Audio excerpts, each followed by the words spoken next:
The International Seminar Unlimited, Seminarios y Tutorías TISU y el Ministerio Conéctate a Jesús presentan letra y audio del curso El Deseado de Todas las Gentes. Queridos hermanos, queremos recordarles el Ministerio Conéctate a Jesús se complace en presentar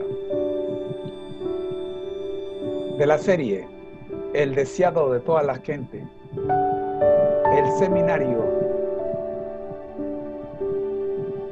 el curso El Deseado de Toda la Gente, seminario de formación de líderes laicos. En esta ocasión nos corresponde el capítulo número 20. Si no viereis señales y prodigios. Este capítulo está basado en el libro de Juan, capítulo 4, versículos del 43 al 54. Oremos. Gracias te damos, Señor, por permitirnos ser parte de este ministerio. Oramos, buen Dios, para que toda aquella persona que vea este proyecto pueda, Señor, aprender un poco más de usted. Oramos en el nombre de Jesús. Amén. Muy bien, mis queridos hermanos, vamos de una vez a escuchar el audio proporcionado por el Ministerio Lectura de Esperanza. Escuchemos. El Deseado de Todas las Gentes, capítulo 20, si no viereis señales y milagros. Los galileos que volvían de la Pascua trajeron nuevas de las obras admirables de Jesús. El juicio expresado acerca de sus actos por los dignatarios de Jerusalén le preparó el terreno en Galilea. Entre el pueblo eran muchos los que lamentaban los abusos cometidos en el templo y la codicia y arrogancia de los sacerdotes. Esperaban que ese hombre que había ahuyentado a los gobernantes fuese el libertador que anhelaban. Ahora llegaban noticias que parecían confirmar sus expectativas más halagüeñas. Se decía que el profeta se había declarado el Mesías, pero el pueblo de Nazaret no creía en él. Por esta razón Jesús no visitó a Nazaret mientras iba a Caná. El Salvador declaró a sus discípulos que un profeta no recibía honra en su país. Los hombres estiman el carácter por lo que ellos mismos son capaces de apreciar. Los de miras estrechas y mundanales juzgan a Cristo por su nacimiento humilde, su indumentaria sencilla y su trabajo diario. No podían apreciar la pureza de aquel espíritu que no tenía mancha de pecado.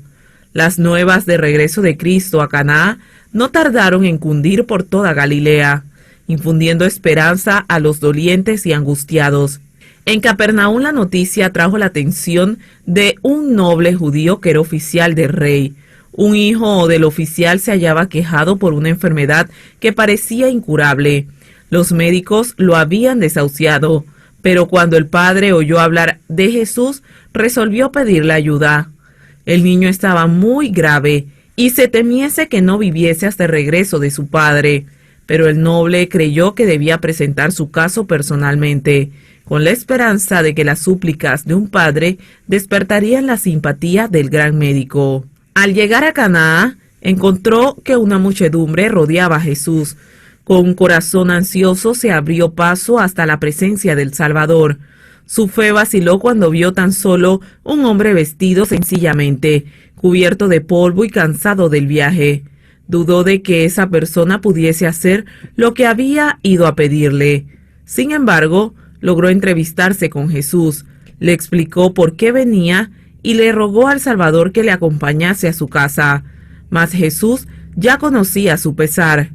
Antes de que el oficial saliese de su casa, el Salvador había visto su aflicción, pero sabía también que el Padre, en su fuero íntimo, se había impuesto ciertas condiciones para creer en Jesús. A menos que se le concediese lo que iba a pedirle, no le recibiría como el Mesías. Mientras el oficial esperaba atormentado por la incertidumbre, Jesús dijo: si no viereis señales y milagros, no creeréis. A pesar de toda la evidencia de que Jesús era el Cristo, el solicitante había resuelto creer en él tan solo si le otorgaba lo que solicitaba. El Salvador puso esta incredulidad en contraste con la sencilla fe de los samaritanos que no habían pedido milagro ni señal. Su palabra, evidencia siempre presente de su divinidad, tenía un poder convincente que alcanzó sus corazones.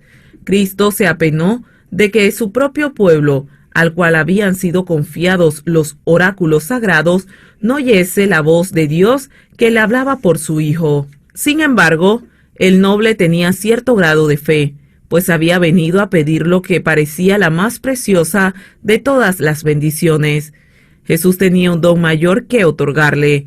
Deseaba no solo sanar al niño, sino hacer participar al oficial y su casa de las bendiciones de la salvación y encender una luz en Capernaum, que había de ser pronto campo de sus labores. Pero el noble debía comprender su necesidad antes de llegar a desear la gracia de Cristo. Este cortesano representaba a muchos de la nación. Se interesaban en Jesús por motivos egoístas. Esperaban recibir algún beneficio especial de su poder y hacían depender su fe de la obtención de ese favor temporal, pero ignoraban su enfermedad espiritual y no veían su necesidad de gracia divina. Como un fulgor de luz, las palabras que dirigió el Salvador al noble desnudaron su corazón. Vio que eran egoístas los motivos que le habían impulsado a buscar a Jesús. Vio el verdadero carácter de su fe vacilante. Con profunda angustia, comprendió que su duda podría costar la vida de su hijo. Sabía que se hallaba en presencia de un ser que podía leer los pensamientos, para quien todo era posible, y con verdadera agonía suplicó: «Señor, desciende antes que mi hijo muera». Su fe se aferró a Cristo como Jacob trabó del ángel cuando luchaba con él y exclamó: «No te dejaré si no me bendices». Y como Jacob prevaleció, el Salvador no puede apartarse del alma que se aferra a él, invocando su gran necesidad. «Ve», le dijo, «tu hijo vive». El noble salió de la presencia de Jesús con una paz y un gozo que nunca había conocido antes. No solo creía que su hijo sanaría, sino que con firme confianza creía en Cristo como su Redentor. A la misma hora, los que velaban al lado del niño moribundo en el hogar de Capernaum presenciaron un cambio repentino y misterioso. La sombra de la muerte se apartó del rostro del enfermo. El enrojecimiento de la fiebre fue reemplazado por el suave tinte de la salud que volvía. Los ojos empañados fueron reavivados por la inteligencia y fue recobrando fuerza el cuerpo débil y enflaquecido. No quedaron en el niño rastros de su enfermedad. Su carne ardiente se tornó tierna y fresca y cayó en profundo sueño. La fiebre le dejó en el mismo calor del día. La familia se asombró, pero se regocijó mucho. La distancia que mediaba a Caná a Capernaum habría permitido al oficial volver a su casa esa misma noche, después de su entrevista con Jesús. Pero él no se apresuró en su viaje de regreso. No llegó a Capernaum hasta la mañana siguiente. ¿Y qué regreso fue aquel? Su corazón estaba apesadumbrado. El sol le parecía cruel y el canto de las aves una burla. Cuán diferentes eran sus sentimientos ahora. Toda la naturaleza tenía otro aspecto. Veía con nuevos ojos. Mientras viajaba en la quietud de la madrugada, toda la naturaleza parecía alabar a Dios con él. Mientras estaba aún lejos de su morada, sus siervos le salieron al encuentro, ansiosos de aliviar la angustia que seguramente debía sentir. Mas no manifestó sorpresa por la noticia que le traían, sino que con interés cuya profundidad ellos no podían conocer, les preguntó a qué hora había empezado a mejorar el niño. Ellos contestaron: «Ayer a las 7 le dejó la fiebre». En el instante en que la fe del padre había aceptado el aserto: «Tu hijo vive», el amor divino había tocado al niño moribundo. El padre corrió a saludar a su hijo, le estrechó sobre su corazón como si lo hubiese recuperado de la muerte y agradeció repetidas veces a Dios por su curación maravillosa. El noble deseaba conocer más de Cristo y al oír más tarde sus enseñanzas, él y toda su familia llegaron a ser discípulos suyos. Su aflicción fue santificada para la conversión de toda su familia. Las nuevas del milagro se difundieron y en Capernaum Donde Cristo realizara tantas obras maravillosas, quedó preparado el terreno para su ministerio personal.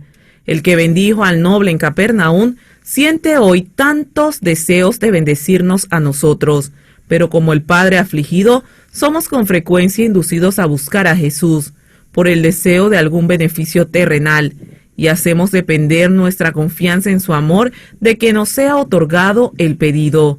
El Salvador anhela darnos una bendición mayor que la que solicitamos, y dilata la respuesta a nuestra petición a fin de poder mostrarnos el mal que hay en nuestro corazón y nuestra profunda necesidad de su gracia. Desea que renunciemos al egoísmo que nos induce a buscarle. Confesando nuestra impotencia y acerba necesidad, debemos confiarnos completamente a su amor. El noble quería ver el cumplimiento de su oración antes de creer, pero tuvo que aceptar el acerto de Jesús de que su petición había sido oída y el beneficio otorgado. También nosotros tenemos que aprender esta lección. Nuestra fe en Cristo no debe estribar en que veamos o sintamos que Él nos oye. Debemos confiar en sus promesas. Cuando acudimos a Él con fe, toda petición alcanza al corazón de Dios. Cuando hemos pedido su bendición, debemos creer que la recibiremos y agradecerle de que la hemos recibido. Luego debemos atender nuestros deberes, seguros de que la bendición se realizará cuando más la necesitemos. Y cuando hayamos aprendido a hacer esto, sabremos que nuestras oraciones son contestadas. Dios obrará por nosotros mucho más abundantemente de lo que pedimos, conforme a las riquezas de su gloria y por la operación de la potencia de su fortaleza. El deseado de todas las gentes, capítulo 20, si no viereis señales y milagros.